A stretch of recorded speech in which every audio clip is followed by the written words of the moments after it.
warahmatullahi wabarakatuh. Perkenalkan, nama saya Ruli Supriyati. Saat ini saya sebagai dosen tetap pada program studi Sistem Informasi di Universitas Raharja. Di sini saya mengajarkan mata kuliah Analisa Sistem Informasi. Saya juga akan mencoba untuk menyampaikan pada metode DIA atau Delivery, Interaction, dan Assessment. Mata kuliah Analisa Sistem Informasi merupakan mata kuliah yang mengajarkan tentang bagaimana menganalisa sebuah sistem. Di mata kuliah ini juga akan diperkenalkan terlebih dahulu penjelasan dari dasar sistem itu sendiri. Dalam proses pembelajarannya, mata kuliah Analisa Sistem Informasi ini juga menggunakan aplikasi software, yaitu Visual Paradigm, yang dapat digunakan untuk menggambarkan alur sistem berjalan pada sebuah diagram. Setelah kita dapat menganalisa, kita juga harus dapat menggambarkan alur dari hasil analisa tersebut. Kemampuan akhir yang diharapkan adalah mahasiswa memiliki kemampuan untuk menganalisa kebutuhan sistem yang akan dirancang dan dapat menggambarkannya melalui diagram alur sistem. Karena hal ini akan lebih mempermudah pada saat pembacaan alur sistem. Materi pembelajaran mata kuliah Analisa Sistem Informasi yang akan saya sampaikan kepada mahasiswa telah dijabarkan dari pertemuan 1 sampai dengan pertemuan 14. Di dalamnya terdapat 2 kali ujian, yaitu UTS atau ujian tengah semester dan UAS, yaitu ujian akhir semester. Metode perkuliahan yang saya terapkan ada 3, yaitu yang pertama diskusi, yang kedua adalah project based learning, dan yang ketiga presentasi. Untuk metode diskusi saya lakukan di pertemuan 2 dan 5 untuk lebih mengenal dan berinteraksi satu persatu mahasiswa yang ada di kelas saya. Dengan begitu saya menjadi tahu bagaimana mahasiswa yang aktif dan mahasiswa yang tidak aktif di kelas tersebut. Selanjutnya adalah metode project based learning yang saya lakukan pada pertemuan 6 dan 9. Pada metode ini, saya menerapkan dan melatih mahasiswa dalam menggunakan software Visual Paradigm atau yang biasa disebut dengan UML, Unified Modeling Language. Agar saat mereka lulus, ilmu yang sudah didapatkan bisa diaplikasikan pada dunia nyata, salah satunya adalah dunia kerja. Yang terakhir, atau yang ketiga, adalah metode presentasi, yaitu mahasiswa dapat mempresentasikan proyek yang merupakan hasil karya mahasiswa itu sendiri, sehingga mahasiswa memiliki pengalaman bagaimana berpresentasi dan bagaimana cara berkomunikasi serta berinteraksi dengan baik. Untuk sistem penilaian di kelas saya terdiri dari beberapa poin. Yang pertama adalah penilaian kehadiran. Itu saya berikan bobot 10%. Kenapa? Karena di setiap kehadiran saya akan memberikan materi serta interaksi dengan mahasiswa. Jadi ketika mahasiswa tidak hadir di kelas saya, mahasiswa tersebut tentunya akan terlewat materi dan berdampak kerugian untuk mahasiswa itu sendiri. Nah, poin yang kedua adalah poin penilaian tugas dan keaktifan. Itu saya berikan bobot juga 10%. Kenapa? Karena setiap pertemuan akan saya nilai tentunya keaktifan dari mahasiswa itu sendiri. Nah, di kelas saya kemudian nilai akan saya gabungkan tentunya dengan nilai yang ada. Selanjutnya adalah penilaian UTS atau ujian tengah semester. Itu bobot poinnya besar, yaitu 40%. Dan untuk UAS atau ujian akhir semester, itu bobot poinnya juga besar, yaitu sebesar 40%. Penilaian UTS dan UAS tentunya akan sangat mempengaruhi terhadap hasil grade ya mahasiswa di kelas saya, karena itu memiliki sebuah presentasi yang sangat besar, yaitu 40%. UTS 40%, UAS 40%, jika digabungkan menjadi 80%. Sedangkan tadi bobot untuk kehadiran serta keaktifan 10% dan 10% jika digabungkan hanya menjadi 20%.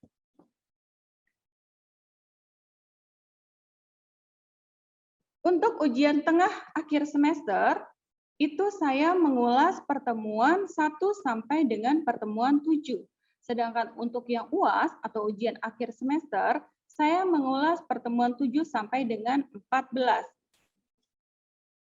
Di sini saya ingin menyampaikan satu hal penting, tentunya yang ada di dalam diri saya sendiri, yang saya rasakan. Pada saat kita mengajar mahasiswa, itu selain dengan hati karena memang kita mencintai pekerjaan kita sebagai dosen, sebagai pendidik, yang tujuannya adalah untuk mencerdaskan anak bangsa. Saya pribadi, pada saat kita mengajar dengan hati dan melihat hasil akhir anak-anak lulus di kelas yang kita ajarkan, dapat satu ilmu yang bermanfaat, yang sesuai dengan CPL atau capaian pembelajaran yang kita akan tuju dari awal, yang ada di tahapan RPS kita, itu adalah satu kebahagiaan besar yang tak terkira, yang kalau saya pribadi susah diutarakan dengan kata-kata. Demikian deskripsi diri saya di bidang pengajaran. Billahi taufiq wal hidayah. Wassalamualaikum warahmatullahi wabarakatuh. Selanjutnya, mari kita simak bersama kondisi di kelas saya saat saya mengajar online melalui media Zoom bersama mahasiswa-mahasiswa tercinta saya. Terima kasih. Baik, Assalamualaikum warahmatullahi wabarakatuh. Waalaikumsalam warahmatullahi wabarakatuh. Alhamdulillah hari ini kita semua bisa kembali di dalam kelas ini ya. Nah, anak-anak hari ini kita akan masuk ke pertemuan ketiga ya. Nah, pertemuan ketiga ini sebelumnya saya mau masuk ke dalam absensi terlebih dahulu. Saya mau lihat keaktifan kalian terlebih dahulu ya. Saya akan mulai absen ya. Aitra Tesalonika. Hadir, Bu. Oke, Citra hadir sebentar ya. Baru klik dulu hadir. Sudah. Selanjutnya adalah Delvia Aisyawa. Hadir, Ibu. Delvia hadir. Baik. Destri Ayu. Hadir, Bu. Oke, Diana Ayu. Hadir, Ibu. Oke, Hasna hadir. Imam Buhori. Hadir, Bu, hadir. Oke, Nak. Rangga Rizky hadir. Hadir, Bu, hadir. Oke. Salma Kushanifah. Hadir, Bu. Sarah. Hadir, Bu. Wafi. Wilda. Hadir, Yoga. Bu. Siapa? Wilda. Zidan Hafid. Sudah? Hadir, Bu. Oke. Saya akan stop share screen dulu ya. Baiklah anak-anak, hari ini kita akan masuk ke pertemuan 3. Tadi saya sudah absen ya. Nah, di sini kita akan membahas outline topik, yaitu yang pertama adalah tentang siklus hidup pengembangan sistem, lalu prinsip dasar pengembangan dalam sistem informasi, review konsep dasar, serta pihak yang terlibat dalam pengembangan sistem informasi. Ya, tadi saya sudah melakukan absen tahap pertama, nanti kalau misalkan memang ada yang belum absen, kita akan absen ulang lagi nanti pada saat sebelum jam berakhir. Ya, di sini siklus hidup pengembangan sistem adalah pendekatan, ya, pendekatan melalui beberapa tahap untuk menganalisis dan merancang sistem, yang dimana sistem tersebut telah dikembangkan dengan sangat baik melalui penggunaan siklus, kegiatan penganalisis dan pemakaian secara spesifik. Oke, jadi yang kemarin kita sudah pelajari, itu kan kita kemarin sudah belajar awalnya ya, apa itu data, apa itu informasi, apa definisi sistem, ya kan? Bahkan kita akan membuat yang namanya satu studi kasus atau project ya, based on project nantinya dengan menggunakan software Visual Paradigm atau UML ya. Fungsinya adalah untuk menggambarkan arus alur dari studi kasus tersebut, riset yang akan kalian lakukan. Nah, karena harapan saya pada saat kalian lulus kelas saya di mata kuliah ini, kalian dapat mengimplementasikan atau dapat memiliki satu kemampuan untuk dapat membuat atau menggambarkan alur sistem dengan menggunakan satu software yaitu Visual Paradigm. Oke. Nah, di sini ada langkah-langkah utamanya ya. Jadi siklus hidup pengembangan sistem ini dia ada beberapa tahapannya. Di sini bisa dilihat di layar. Yang pertama ada kebijakan dan perencanaan sistem, ada analisis sistem, ada desain perancangan sistemnya, lalu seleksi sistem masuk ke sini, implementasi atau penerapan sistem, serta yang terakhir adalah perawatan sistem. Jadi kalau dilihat di sini, ini adalah awal proyek dari sistemnya. Nah, poin pengembangan sistemnya ada di mana? Dari proses analisis sistem sampai dengan implementasi sistem ini sendiri. Gitu. Jadi pada saat kalian mau membuat satu aplikasi sistem, gitu, kenapa dibutuhkan yang namanya siklus hidup pengembangan sistem untuk dapat melakukan pengembangan terhadap satu sistem. Ya, dari proses kebijakannya, perencanaannya seperti apa, lalu nanti dianalisis sistem tersebut dari sisi kebutuhannya, kelebihannya, kekurangannya, lalu dari desain atau perancangannya, lalu masuk lagi ke seleksi sistem, lalu implementasi, yang terakhir adalah maintenance atau perawatan sistem. Oke. Nah, di sini anak-anak ada yang namanya prinsip pengembangan sistem. Ya. Prinsip pengembangan sistem itu, ya, sistem yang dikembangkan adalah untuk manajemen. Sistem harus dapat mendukung kebutuhan manajemen. Oke. Kenapa sistem harus dibuat untuk dapat mendukung kebutuhan manajemen? Ya, kalian kemarin kita belajar ya, minggu kemarin kita belajar DSS atau Decision Support System. Ya. Atau bisa lebih dikenal dengan sistem penunjang keputusan. Gitu ya. Nah, di sini maksudnya adalah sistem yang dikembangkan adalah untuk manajemen agar top level paling atas dapat melihat atau memanfaatkan sistem yang dibuat untuk dapat mengambil sebuah keputusan. Gitu. Contohnya gini, misalkan di sebuah kampus. Nah, saat ini rektor ingin melihat program studi mana yang mahasiswanya lebih banyak, program studi mana yang mahasiswanya lebih sedikit. Nah, itu dapat dilihat dari satu aplikasi sistem, ya, melalui data mining. Nah, nanti dari laporan yang ada melalui sistem tersebut, itu dapat dijadikan untuk alat ukur pengambilan sebuah keputusan. Gitu ya, Nak ya. Yang kedua adalah sistem yang dikembangkan adalah merupakan investasi yang besar. Perhatikan benefit harus lebih besar daripada cost dengan menggunakan cost benefit analysis atau cost effectiveness. Maksudnya di sini keuntungan dari sistem yang dibuat harus lebih besar daripada pengeluaran keuangan untuk pembuatan sistem tersebut. Selanjutnya adalah sistem yang dikembangkan memerlukan orang terdidik. Nah, penjelasannya adalah manusia merupakan faktor utama yang menentukan berhasil atau tidaknya suatu sistem dalam proses pengembangannya, penerapannya, maupun dalam proses operasinya, gitu. Oke, diperlukannya tahapan kerja, ya. Tahapan kerja itu berarti ada time schedule, ya.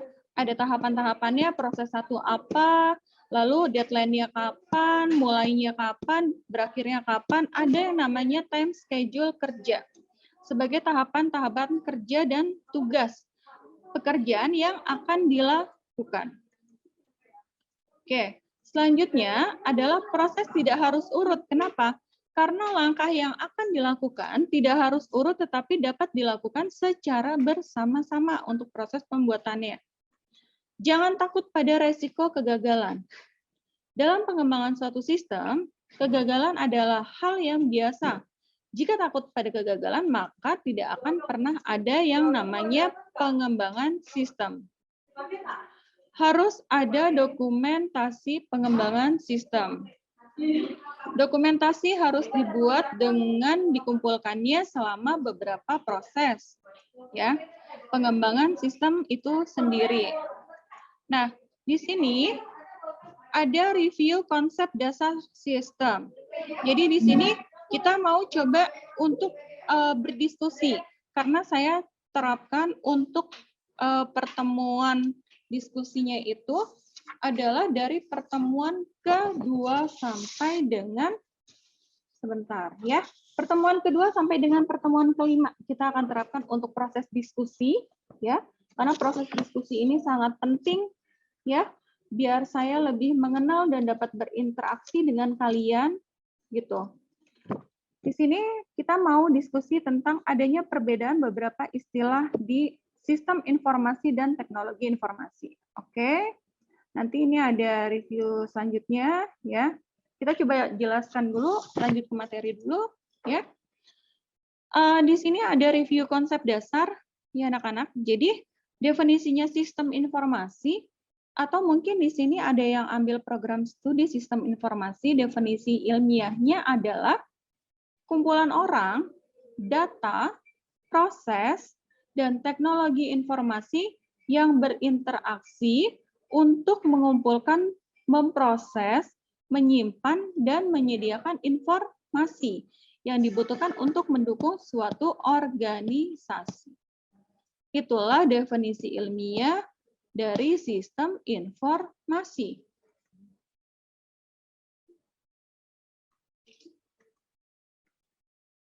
Nah, kalau review konsep dasar teknologi informasi, ya, tadi kita mau diskusi tentang apa itu sistem informasi dan teknologi informasi. Oke, kalau tadi kita sudah tahu definisinya tentang sistem informasi, berarti kita mau tahu nih, sebenarnya definisi tentang teknologi informasi itu apa sih, gitu ya.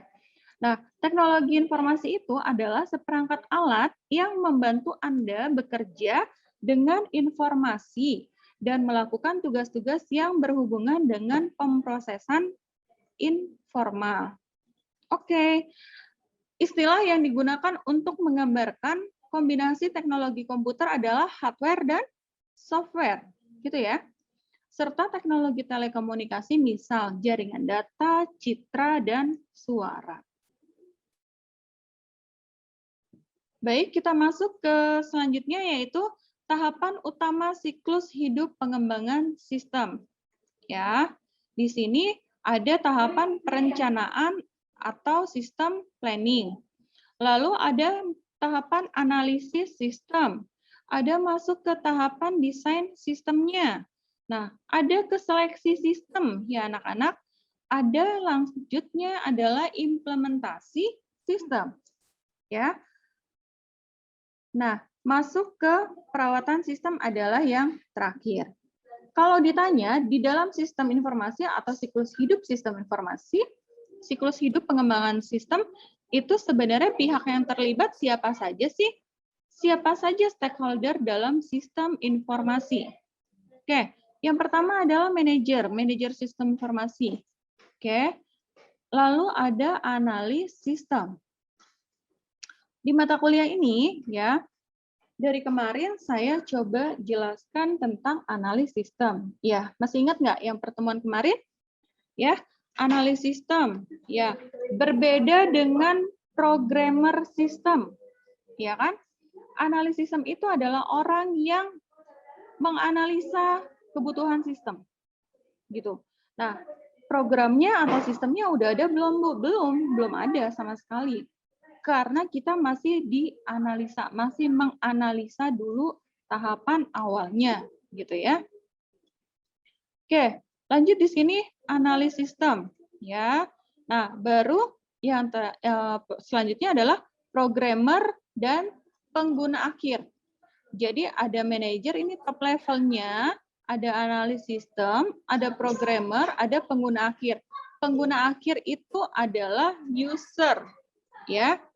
User atau orang yang menggunakan sistem tersebut, gitu. Nah, ada juga di sini supporting and user, ya. Nah, ada di sini manajer bisnis juga. Sebenarnya sih kalau untuk yang siapa saja sih sebenarnya pihak yang terlibat untuk stakeholder sistem informasi itu disesuaikan dengan kebutuhan. Disesuaikan dengan kebutuhan artinya pada saat kita mau membuat suatu aplikasi sistem, maka kita harus dapat berkomunikasi dengan baik gitu. Nah, di sini ada manajer sistem informasi ya.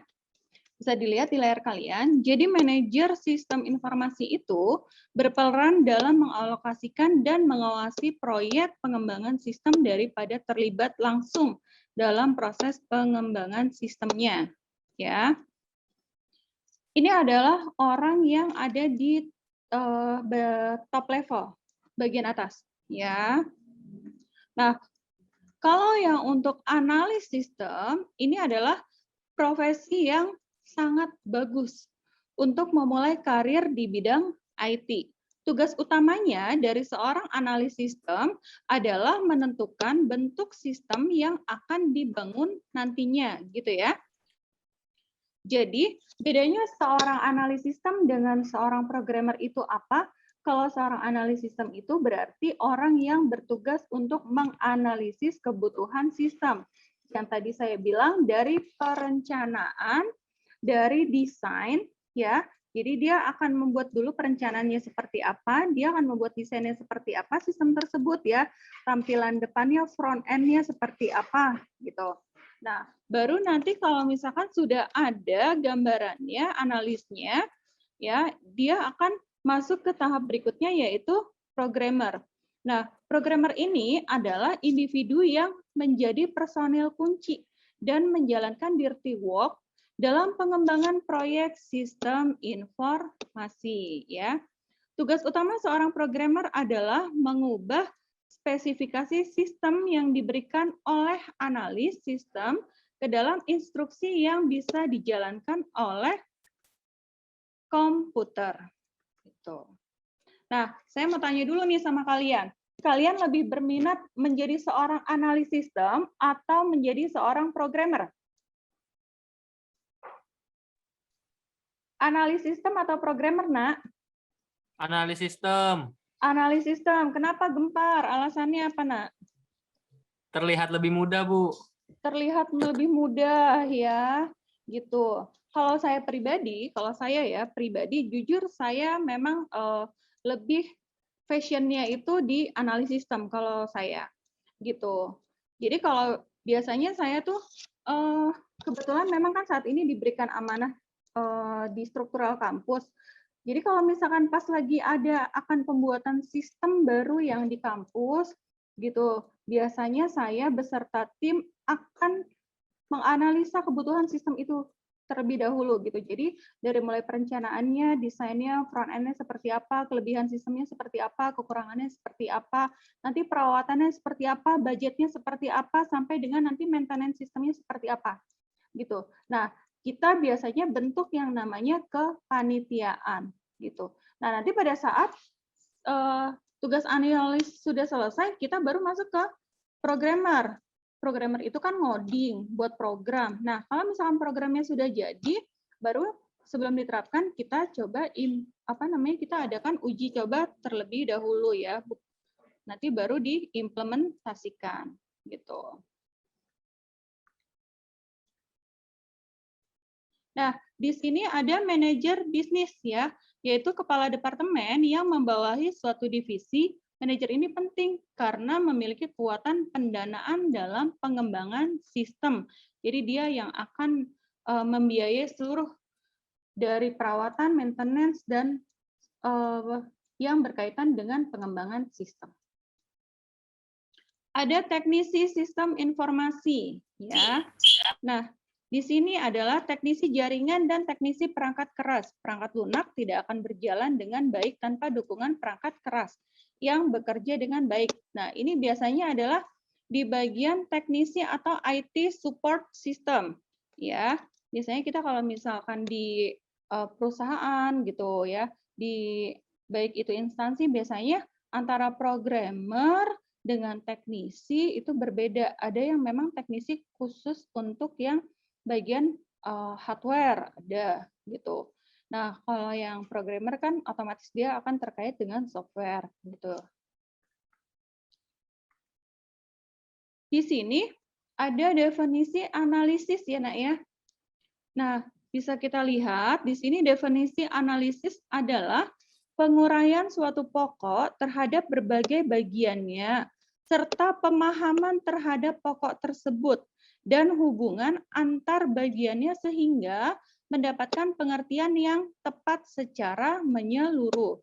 Oke, nah di sini juga analisis sistem adalah definisinya pengamatan mengenai suatu kegiatan, metode, prosedur, atau teknik yang menentukan manfaat kegiatan tersebut dengan cara terbaik untuk memperolehnya. Ya. Seperti yang saya bilang di pertemuan pertama dan kedua, saya mau mahasiswa yang ada di kelas saya ini pada saat lulus bisa menghasilkan satu ilmu yang dia emang bisa peroleh. Misalkan, kalian bisa menganalisis satu alur sistem yang nanti kalian akan jadikan proyek. Nah, alur sistem tersebut nanti kalian gambarkan melalui satu software yaitu Visual Paradigm atau biasa disebut dengan UML, Unified Modeling Language, yang nantinya kita akan coba praktekkan walaupun kita ini online melalui media Zoom, tapi nanti saya mau praktek kita secara online dengan menggunakan software tersebut gitu ya. Nah, nanti seperti yang saya bilang, softwarenya akan saya share di Drive, nanti kalian silakan download, silakan install di laptop masing-masing, dan karena pertemuan 2-5 ini masih metodenya diskusi, nanti untuk yang project based learning-nya itu ada di pertemuan 6-9, ya. Sampai sini paham? Oke, Bu. Oke, paham ya. Baik, kalau gitu ini ada tugas ya. Tugasnya ini saya create di iDo. Baik, ini adalah untuk iDo. Jadi memang kalau misalkan di Universitas Raharja itu selama kita pandemi kita menggunakan metode pembelajaran dengan iDo. iDo ini kalian sudah enroll kelas ya, Nak ya. Ini ada kode enroll-nya.